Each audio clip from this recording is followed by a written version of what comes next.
De 2006 à 2012, Mélissa Theriot s'est illustrée à la présentation du célèbre magazine Zone Interdite diffusé sur M6.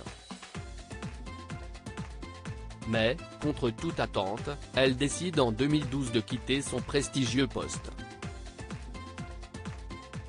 Pour beaucoup, cette décision soudaine est folle et incompréhensible. Mais pour celle qui venait tout juste d'accoucher de son deuxième enfant, c'était une suite logique. Dans un entretien accordé au magazine Psychologie et publié ce jeudi 19 janvier 2023, l'épouse de Jamel Debbouze est revenue sur cette période clé de sa carrière et sur les raisons qui l'ont poussé à prendre un virage à 180 degrés. En première ligne, si est-il Nuit qui a joué sur cette décision. À part un sujet qui, de temps en temps, me plaisait vraiment, je rongeais mon frein, révèle-t-elle. Dans son fort intérieur, Mélissa Theriot a de nombreuses idées de reportages qui ne sont pourtant pas retenues par la production. Frustrée, elle a alors fini par perdre patience. Je voulais absolument aller à Gaza, filmer cette population formée à 80% de jeunes enfermés dans ce tout petit territoire, dévoile-t-elle.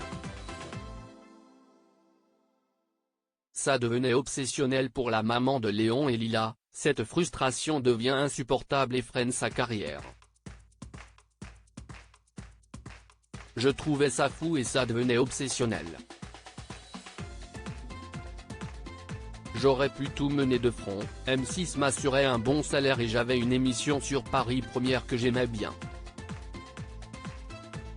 Mais personne ne voulait de mon film, déplore-t-elle ensuite. Bien décidée à faire ce fameux documentaire, elle lance sa propre boîte de production en 2008.